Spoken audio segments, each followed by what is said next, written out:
Let me ask you this: why weren't you just a good soldier? That's what happens when you go and enlisted with a college degree. Hey, folks, we got a crazy one today, man. Dude with a Morehouse degree, enlisting during COVID in the military, went to West Point, came back. La la la la la la la la. It's a big ass circle of craziness, and it ends with even more craziness. Enjoy. Start from the top. Come from a military family. Fourth generations, at least 4 or 5 generations in. What your parents do? When my dad passed 2 years ago, he did 20 years in the Army as a 92 Yankee. Okay. My mother was also, her MOS is phased out, but she was basically a secretary for the Army. Okay. And then she went on to be a CNA. She's been a CNA most of her life. Okay. After my dad got out, he went into juvenile corrections. And that's kind of what both of my parents do. Gotcha. I just wanted to kind of hear what their background in the military. My dad got out in '99, did his 20, and they had to separate because we had no savings for a house. So I had to go live with my grandmother and my mother for 2 years. And then after 2 years, he saved up enough for us to get a home, and we all moved down to Florida. Where I graduated high school. Around 10th grade, I started taking the military more serious, and got into my head that I wanted to be a general from West Point. So that was like my whole goal. As I got closer towards graduation, I had applied to SLS. Obviously, SLS, and got rejected from West Point's SLS. But wait, SLS? What is SLS? Yeah. So that's Summer Leadership Seminar. Okay, yeah. Okay. I was thinking the Marine Corps one you go to. Okay, go ahead. SLS. I got you. Yeah, Summer Leadership. Okay. New York, yeah. But there's how were your grades in high school? I had 3.0. What was your SAT? SAT, I would say in the old system, it was, I'd say about 1,800. No, 1,800. Are you counting reading and math or just reading and math? Just reading and math. Well, so yeah, I'd be like 1,250, 1,260. You got 1,250 on the SAT. Yeah. Okay. All right. Grades are low, but your SAT is fine. So okay, go ahead. So I applied for a West Point SLS, got rejected. But the Naval Academy wanted me, so I was going to go to their SLS, but my parents wouldn't pay for the flight. So I didn't end up going to that. Okay, so let me ask you this, Jacob. Did you call them and tell them you didn't have money for the flight? No, I didn't. Because they have scholarship money to get you there. I didn't even know that. Absolutely. No one ever told me that. Yeah, absolutely. They're not gonna advertise that shit. But if you ain't got no money to get there, they're gonna get you there. Wow. Okay. So you couldn't work a job and save up $300 to get up there? You couldn't figure out how to make. You couldn't figure out how to find $300 to get up there? I was really sheltered, man. I'm not gonna lie. I was really sheltered, only child. Like I had. Yeah, I'm not gonna make any excuses about it, man. I tried to sell some stuff. You could have got a bus ticket. You probably could have got a bus ticket up there round trip for $100. Yeah. Okay, go ahead. Go ahead. So I went on with high school. This was like sophomore year, and going into junior year, got accepted into Florida Boys State. Okay. And Tallahassee, and went through that program. Ended up getting a full scholarship to Florida State University and Tallahassee Community College. But okay. I was still dead set on going to West Point. Okay. So I continued with the application process, completed the application process, and was rejected and told that they wanted me to do 1 year of community college and reapply. So I did that. I went to Tallahassee Community College and went up there, took ROTC classes at Florida State. What was your GPA at Tallahassee Junior College? This 3.0 as well. Okay, bro. Like at some point you got to fucking do schoolwork, right? Right. Like think about that. You go to a junior college and get a 3.0. They don't want to see that. They want to see a 4.0 at a junior college. I'm just speaking from their perspective. It wasn't my GPA that they were worried about. So listen, I got people at West Point. I got 3 freshmen at West Point. I got 9 freshmen at Naval Academy. 100% it was your GPA. I don't care what they told you. 100%. Okay, go ahead. So what they were telling me was it was my math SAT. I think I was at like a 590, and they wanted it higher. So no. If you're above a 500, that ain't the problem. Okay. I'm just telling you, because I'll get a kid in with a 500. Wow. Okay. So, okay, go ahead. So I went there. I did Army ROTC for a year at Florida State, and took all my courses, and then I reapplied for West Point for the second time. I got in to the class of 2013. I told them I didn't want to go. I got in, and I told them I'd rather go to the prep school because I would be paid at the E1 rank. And in my mind, it was more prestigious. You get more respect during your first year, your plebe year. So I ended up going there. I went to, was accepted to the prep school, went there.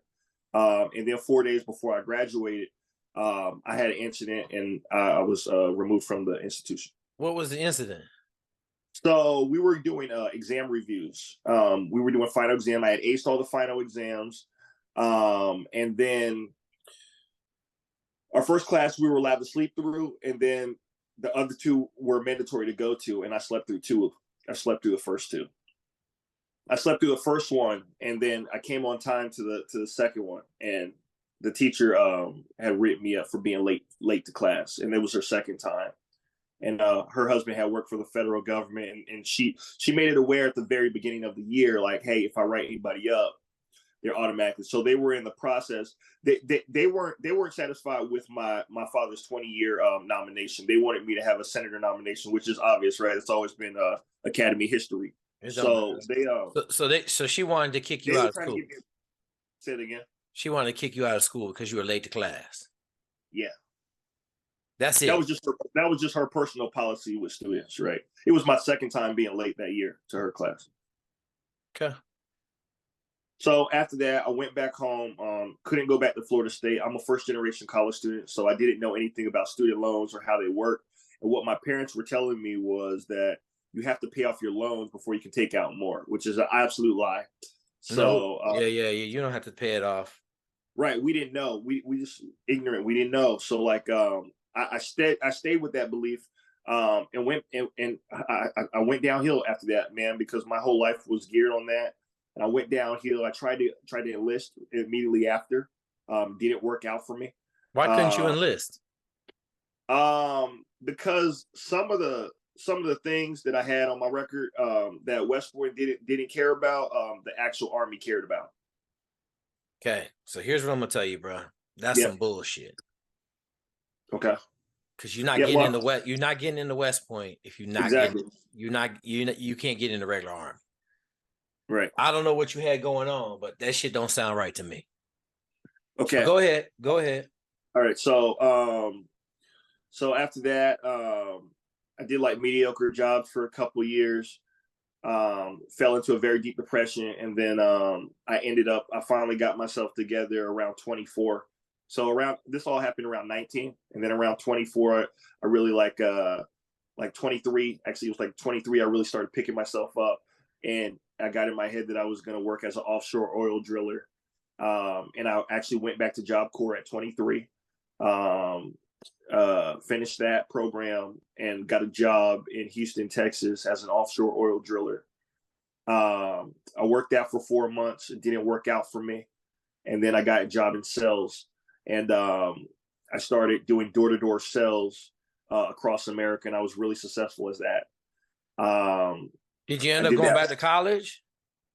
Yeah, later in the story. Yeah. I did end up finishing college and going back. I did door-to-door sales for about 2 to 3 years. And then I left I was just over with it. I left with nothing. And I was down bad for a while, for about 8 months. And then I went back to college for the first time in 8 years. I went back to community college at Bunker Hill Community College in Boston, Massachusetts. Finished there with a 3.74. And then applied to all the top schools in the country. And I was accepted. I was waitlisted from Chapel Hill, double waitlisted from William and Mary. And then I got into Morehouse, and I ended up moving to Atlanta and going to Morehouse and finishing my degree there, my bachelor's there. That's a good move. Morehouse, a great school. That's a great move. Okay. After Morehouse, I graduated in 2020. So I just turned 30. And it was COVID. It was the middle of COVID. My whole goal was to move to Philadelphia and work in gun violence reform, do gun violence reform for about 1 or 2 years, and then apply to law school. And the jobs that I had lined up were frozen and deleted. So I was out of work for about 5 months, and I went back knocking on the Army's door again, and tried to join the National Guard. I didn't want to go active at all. I tried to join the National Guard in 3 different states. Was turned down by all 3. For as an officer. So I tried to go in as an officer. So the National Guard don't take no officers. They take like 2 officers a year. Yeah, exactly. I didn't know that at the time. I didn't know that at all. So after getting turned down by 3 different states for them, I was like, all right, what's going on here? Well, hey, let me just give those active guys a call again who turned me down back when I was 19, So I gave them a call, explained the whole situation to them, and they processed me through. They said everything was clear on my file. There was nothing there. I believe they erased some stuff, but that's just me. But they cleared me up, and so I told them, hey, I want to go in as an officer. They were I had by then I had it took me 10 months to get to this point, right? And I stopped my check stopped coming in May of 2020. So so they were saying there was a deadline for that 2020's OCS class that wasn't going to be open again until January of 21. So they lying to you. They lying. I know. So he gave me an option. He's like, hey, I don't recruit officers, but you could go. I live near Ocala, Florida. So he was like, you could go down the road about 40 miles down the road, and they'll recruit you in. You have to start the whole process all over, and they'll recruit you in as an officer. But he said, even if you do that, you're not going to get in until February of 21. So I was just like, but then he told me the greatest lie of all. He said, you can enlist, and then once you're in, you can drop a packet and become an officer. So I fell for it. He also told me I could join OCS during basic, which was another lie. No, can't do that either. No. So I qualified for military intelligence. I was going to go into military intelligence and enlisted. And like an idiot, I chose infantry. Scored super high on the ASVAB, 89. Super high GT score, I think it was like a 110, 112. Super high, just so you know, is a 138. Okay. Yeah, 110 is okay. That you need a 110 to be an officer. Okay, go ahead. Okay, so went out to Benny, finished there. Was really shocked. Was trying to leave. I was actually trying to leave after 2 weeks. I was just like, I'm done. Yeah, this is not because my whole Army experience was the West Point experience. I didn't know it just wasn't an experience I was looking for. So after 2 weeks, I was trying to leave. They were like, hey, everybody loves a blue cord. Everybody, you might as well just you're already here. So I was just like, I might as well finish, and I finished up. And then when I got to my unit, that's when things got real bad. So, yeah. What happened at your unit? So I got to my unit. Mind you, this is all during COVID. So I got to the unit, and I'm one of the only people there that's not vaccinated. Okay. So it's a problem for leadership because there was about 5 or 6 of us that weren't vaccinated. And you didn't want to get vaccinated. No, that wasn't why I wasn't vaccinated. Okay. I was still doing my research as well on the vaccine, and I needed my religious authorities to okay that. What religion are you? I'm an Orthodox Jew. Okay. Yeah. Once I got that approval, by now we went out to California to do NTC. Okay. And when we were there, they were like, hey, they told the 5 of us, they were like, hey, when we get back, you guys got to get vaccinated or you're going to be removed from the army. Yep. And I was fine with leaving, like I told you, because I was trying to leave since the second week of basic. So I was fine. I was fine with leaving, but I wanted that honorable. And they weren't talking about it honorable. This was before the general. This was before any of the discharges, what they were going to give people came out. So we didn't know. We just all assumed that we were going to get a dishonorable or something. So we didn't know. So we got back. I got word from my rabbis that it was okay. I took the vaccine. I took the 2 shots, and I got it. And but before all of that, my problems arose over this COVID issue because when I got to the unit, they were hyper vigilant over this because one of the NCO's wife was very sick and had COVID, and he took it very serious with the soldiers. And they didn't like it that I didn't have that vaccine. So one day I wasn't wearing my mask, and the sergeant major. And the reason I wasn't wearing it is because the sergeant major told me to take the mask off because it was too small for my face. So I took it off, and I had a habit of leaving my mask in my barracks. And I was told multiple times, hey, wear the mask during PT. Wear the mask, and I ended up getting an article for not wearing the mask. I didn't know at the time you could even fight articles. I just thought it was something that we could be in house and fix it in house.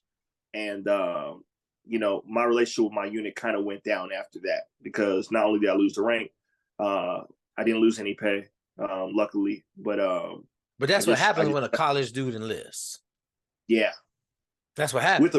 With a beard too. You got to mind you. I mean, I had a beard too. I think that negatively from you got religious exemption for your beard.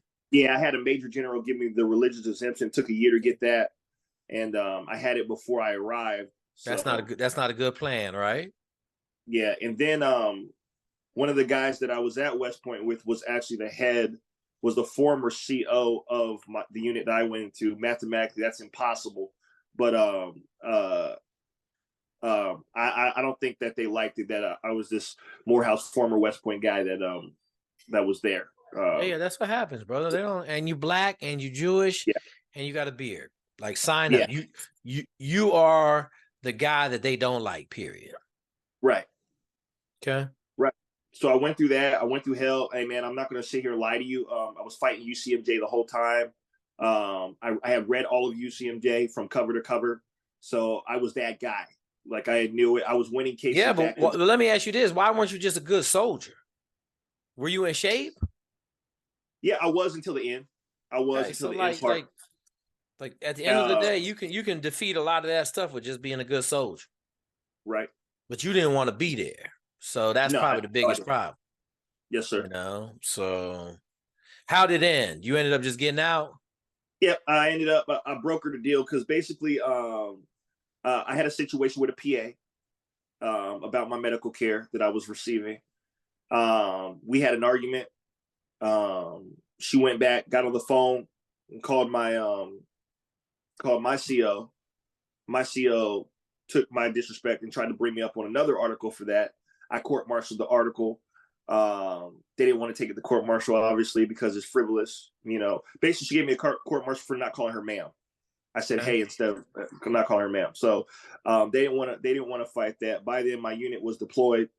I didn't go on the deployment, so I was there. I was there for 9 months, not doing anything, and then I ended up getting the fully honorable and getting out. So yeah, that was my experience. Yeah. That's what happens when you go and enlisted with a college degree. Right. Well, with 2. Yeah. Not good. Not a good plan, brother. What are you doing now? So got out 7 months ago. Been looking for work ever since. Working with the state, working with all the veterans agencies. It's not coming up on anything. So planning on going to grad school, finishing my law degree, and that's what I'm focused on doing right now. And do a lot of work in the community. Do a lot of volunteer work, still staying active, and in a couple of years I plan to run for office as well. So that's what I'm doing. Gotcha. Go get him, Jacob. Go Go Yep. get them. Yeah, but I just wanted to say, because I know you have a lot of guys on here. When I was in basic training, a lot of the guys who did have degrees were at least 18X. They at least had gotten the 18X contract. I think it made a big difference. Maybe about 40% of our class actually made it through selection, and I think they just made it through selection last month. So, then they're now Green Berets. But to anybody listening out there, I would say, don't listen to your recruiter. It's not just like you said, it's not a smart move. I think my life would have been easier. Definitely going the officer route. I didn't realize how young the people around me were going to be. I said it, bro. You got fucking 18, 19-year-old, 20-year-olds yelling at you all day. I mean, they were younger. I mean, some of these guys were like 24, 25. You got 23-year-old, 24-year-old E6s in the Army. Yeah. Mm-hmm. Yeah. Yeah. So I was the same age as my sergeant first class. Absolutely. So, yeah. Absolutely. So especially in combat arms and infantry, it runs even younger. So like they ain't fucking around. They're not playing around at all in that genre of war fighting. They don't care. Right. That's a young man's game. It is. It really is. Yeah.